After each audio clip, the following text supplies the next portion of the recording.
Olá, meu nome é Letícia, eu faço parte do setor de gestão do conhecimento da BTQ e nesse vídeo eu vou falar um pouco sobre as principais etapas para a obtenção do etanol de segunda geração e as principais características de cada etapa. O etanol de segunda geração, ele é aquele que é produzido a partir da matéria-prima lignocelulósica, a partir da biomassa celulósica, que pode ser resíduo de algum processo industrial ou então resíduo da agricultura, como é o caso do bagaço da cana-de-açúcar ou da palha da cana-de-açúcar.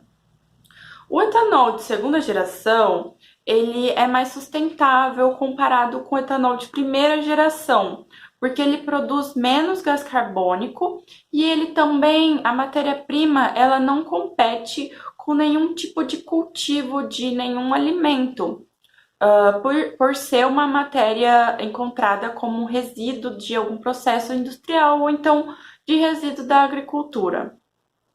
Porém, o material lignocelulósico, ele não é prontamente fermentescível, ou seja, ele necessita de uma etapa para converter a celulose em açúcares fermentescíveis, açúcares que serão então empregados na etapa de fermentação para a obtenção do etanol. Além de o material lignocelulósico, ele ser composto por hemicelulose, celulose e lignina. E existe a matriz de lignina e de hemicelulose que envolve a celulose, que dificulta o acesso de um solvente à celulose.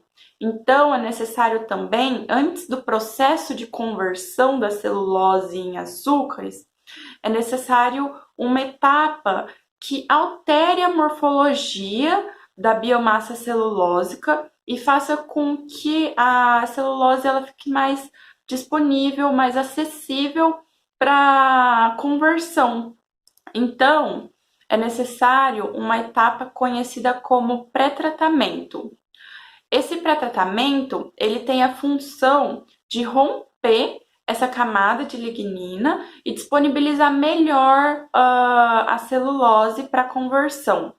O pré-tratamento existem vários tipos, podem ser encontrados o pré-tratamento físico, o químico ou biológico, ou então a junção de algum deles, depende da metodologia.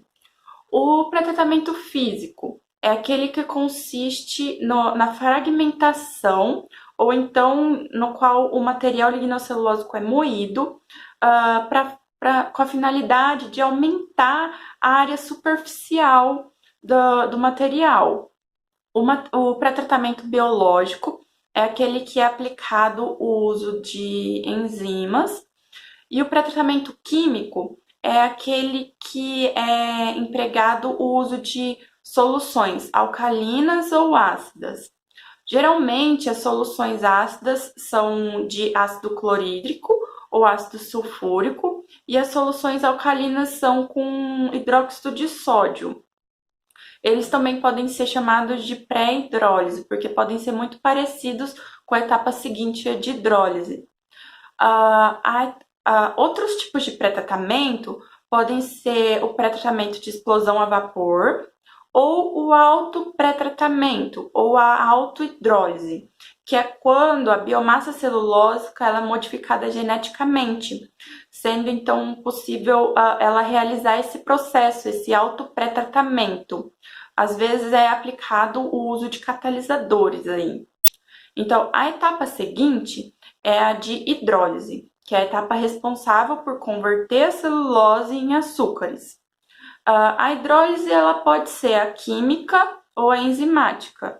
A hidrólise enzimática é a mais empregada, pois ela apresenta rendimentos melhores e as condições também não são tão drásticas, como por exemplo o pH ele não é muito forte e a temperatura ela não é tão elevada comparada com a hidrólise química, além de não utilizar solventes químicos que podem produzir inibidores de fermentação ou podem acarretar num processo de corrosão, de algum equipamento, necessitando então da manutenção do equipamento ou então da substituição desse, ou então do preparo, né, de um equipamento preparado para receber aquelas condições tão severas.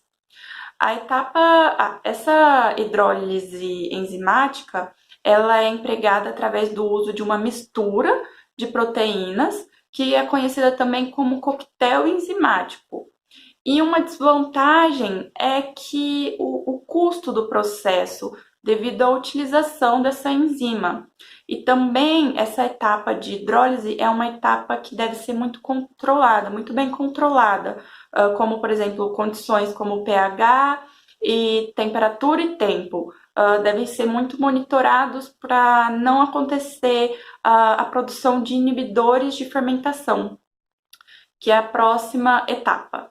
Então, após essa conversão da celulose em açúcares, os açúcares são encaminhados para a etapa de fermentação, que é responsável por fermentá-los e produzir e obter o etanol celulósico, que é encaminhado para destilação, que vai através da volatilidade relativa da mistura, ela vai fazer a separação e obter então o etanol celulósico com uma maior concentração, e o resíduo lignocelulósico, a lignina vai ser separada e pode ser encaminhada para a geração de vapor como combustível para as caldeiras, ou então para outro setor de outra indústria química, de outro setor químico, como insumo.